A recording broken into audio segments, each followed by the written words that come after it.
शिवम जवाब दीजिए, फिर प्रियंका जी के बाद अदानी जी के बाद। आमिर का नाम आमिर और शिवम का नाम शिवम लिख लेने भरते तो आपको इतना पागलपन हो गया था कि पता नहीं क्या क्या कहने लग गए थे। आज कह रहे हैं सीधा उनको फांसी पर चढ़ा दीजिए। फांसी पर चढ़ा दिया तो पता नहीं क्या करने लग जाएंगे, यूएनओ तक और कहां कहां पहुंच जाएंगे। और एक और चीज कहना चाहता हूं, वो जो कानून है खाद्य सुरक्षा एवं मानक अधिनियम जिस 2011 की बात कर रहे हैं, उसमें चेंजेस किए जाएंगे। इस आधार पर चेंजेस किए जाएंगे कि आने वाले समय में जिस तरीके से लगातार उत्तर प्रदेश में शिकायतें मिली हैं, उसके बाद स्थितियां ऐसी बनी है कि इस पर सख्त कार्रवाई होने की आवश्यकता है। लोकल प्रशासन मिलकर और तमाम लोग मिलकर पुलिस के साथ, इस प्लीज बीच में मत बोलिए, इस बात को इंश्योर करेंगे कि कोई भी व्यक्ति मिलावट ना करे। सीसीटीवी वहां पर भी होना चाहिए जहां पर कस्टमर बैठते हैं, खाना खाने वाले बैठते हैं, और जहां पर बनता है वहां पर भी होना चाहिए। उनका नाम होना चाहिए, उनके मैनेजर का नाम होना चाहिए, सबकी वेरिफिकेशन होनी चाहिए। यही कह रहे हैं। अब अजय वर्मा जी कह रहे हैं कि ये तो चुनाव जीतने के लिए हो रहा है, इसका मतलब विक्रमादित्य भी चुनाव जीतने के लिए कर रहे हैं। भाई जमीन से कट गए हैं आप। ये विषय सिर्फ इतना सा है कि कोई भी व्यक्ति अगर कोई खाना बना रहा है, खिला रहा है, सर्व कर रहा है, उसकी पूरी आइडेंटिफिकेशन, वेरिफिकेशन होना चाहिए, अनिवार्य है, सबको पता होना चाहिए। कल कोई खाने में जहर मिलाकर कुछ लोगों को मारकर भाग जाएगा, उसकी वेरिफिकेशन नहीं है, उसका नाम नहीं है, कुछ भी नहीं है, तो उसकी अगर पुलिस वेरिफिकेशन करा लेंगे तो क्या दिक्कत हो जाएगी भाई आपको? प्रियंका जी, और यही काम हिमाचल में हो रहा है और यही उत्तर प्रदेश में हो रहा है। अब प्रियंका जी के पास जा रही हूँ। प्रियंका जी, अब भाटी जी ने बड़े आराम से कहा कि हम इसका समर्थन नहीं करते हैं, मोर्चा नहीं खोलेंगे लेकिन समर्थन नहीं करते हैं, कम से कम उन्होंने ये बात कही। अब मैं आज आपसे क्या उम्मीद करूं? योगी करेंगे तो आप घेरेंगे, कांग्रेस करेगी तो आप मुंह फेरेंगे।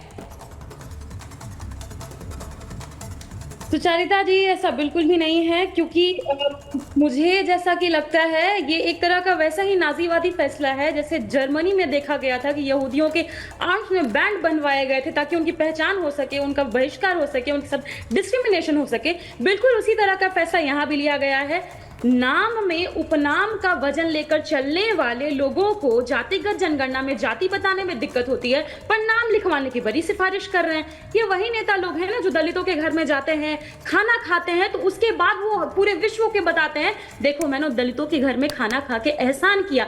आप इस तरह की पॉलिसी ला रहे हैं, इसके पहले आप इंश्योर कीजिएगा ना कि ऐसा कोई भी कदम होने से पहले किसी के साथ में जातिगत भेदभाव ना हो। उसके लिए आपको क्या करना होगा? सबसे पहले आप जाकर रखिए, जो भी जातिवादी हैं उनको कहिए कि वो सबसे पहले गारंटी दे, इंश्योर करें कि अगर कोई भी व्यक्ति पूरा नाम लिखता है तो मैं उसके बाद अगर कोई व्यक्ति दलित है, पिछड़ा है, मैं उसके हाथ का बना खाना खाने से मना नहीं करूंगा, मैं उसके साथ भेदभाव नहीं करूंगा। और दूसरा जो सबसे इंपॉर्टेंट है कि आप पहले कास्ट बेस्ड सेंसस करवा लीजिए, जिसकी जितनी संख्या है उस हिसाब से उसको रिप्रेजेंटेशन दे दीजिए। साथ ही साथ ये भी पता चल जाए देश को कि ओवर ईटिंग कौन कर रहा है, संसाधनों में ओवर ईटिंग, जॉब की ओवर ईटिंग, फैकल्टी रिक्रूटमेंट में ओवर ईटिंग, ये जब पता चल जाएगा, जब आप सब कुछ बराबर कर दीजिएगा। प्रियंका जी, मेरा सवाल कुछ और था, मेरा सवाल कुछ और था प्रियंका जी।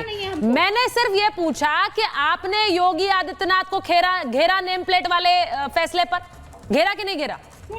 घेरा आपने कहा ये फैसला गलत है, तो आज आपकी पार्टी खुलकर आपके नेता क्यों नहीं कहते हैं कि राहुल गांधी की सरकार हिमाचल में गलत कह रही है? क्यों नहीं घेर रहे उन्हें? बोलिए कि गलत कर रही कांग्रेस पार्टी। ले लीजिए, इसका जवाब ले लीजिए। हाँ, कल ही का बयान है, मंडी की ही एमपी है सांसद कंगना जी बोल गई ना कि फिर से 3 किसान बिलों को वापस लाना चाहिए। मैंने सवाल क्या पूछा, कंगना बिल्कुल उसी तरीके से कांग्रेस का कोई अधिकृत बयान नहीं आया है, कोई प्रवक्ता नहीं बोल के गया है। Ma'am, what are you saying? वो मंत्री है हिमाचल सरकार में मैम, वो हिमाचल सरकार के मंत्री हैं और उन्होंने ये फेसबुक पर पोस्ट डालकर बयान जारी किया है कि हमने ये लागू कर दिया है।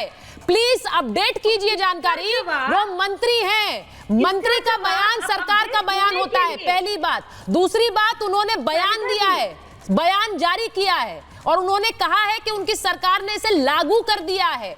तो ये जानकारी पहले तो दुरुस्त कीजिए प्रियंका जी। दूसरी बात, अब हिमाचल सरकार को और कांग्रेस को क्या कहेंगी ये बता दीजिए।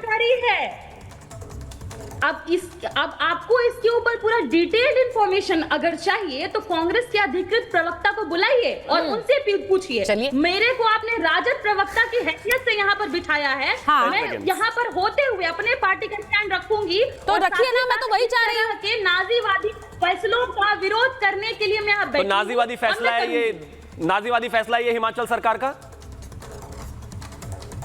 नाजीवादी फैसला जब शुरुआत हिमाचल की वाद योगी सरकार का? आदित्यनाथ जी, और हर जगह जहां भी इम्प्लीमेंट करवाना चाहते हैं, सबसे पहले अपना हिमाचल सरकार नाजीवादी काम कर रही है, हिटलर शाही कर रहे हैं। विक्रमादित्य जी बताइए। नाम बताने में बहुत ही फ्लेक्स मिल रहा है। अरे बोलिए ना, कांग्रेस बोल दीजिए, ऐसा क्या है भाई? गठबंधन थोड़ी ना टूट जाएगा। बोलिए कांग्रेस गलत कर रही है, बोलिए हिमाचल सरकार गलत कर रही है, बोलिए विक्रमादित्य नाम लिखवा कर गलत कर रहे हैं, या योगी आदित्यनाथ के आगे कोई नाम आता ही नहीं आपको बोलना। तो जातिगत जनगणना करवा के उपनाम। अरे बिल्कुल कराइए, अब फूड में भी जातिगत जनगणना ले आए, बताइए, कमाल की बात है। अरे हम कहते हैं कि दलित भी हो, आदिवासी भी हो, पिछड़ा भी हो, कोई भी गलत खाना नहीं खाना चाहिए। उनके हाथ पेशाब से मिला हुआ जूस पीने की किसी को आवश्यकता नहीं है भाई। कृपया करके इसमें भी यहाँ तो बोलिए ना भाई कि गलत है ये। सरकार एक दलित जो कोई लाभ नहीं है, कोई लाभ ठीक है, दानिश जी को ले आइए। जूस कॉर्नर वाला दलित को देखकर अलग नहीं जूस पिलाता है। देखिए, खाना खिलाने वाला शादी में आदमी की शक्ल और जाति देखकर खाना नहीं खिलाता है। देखिए प्रियंका जी, गठबंधन है, इसका मतलब ये नहीं है कि हर नीति सही है। हर नीति सही नहीं हो सकती है। वही नीति योगी कर रहे हैं तो बुरी है, लेकिन वहां हर कांग्रेस कर रही है हिमाचल में तो सही है, ये नहीं हो सकता। दानिश जी, मैंने वही सवाल आपसे पूछा, नाजीवादी कह रही है तो इतनी हिम्मत दिखाइए कि इसे भी नाजीवादी कहिए आप। मैं एक बार दानिश कुरैशी जी के पास जा रही हूँ। दानिश जी, आपके नेता लगातार इसके खिलाफ बोलते आए।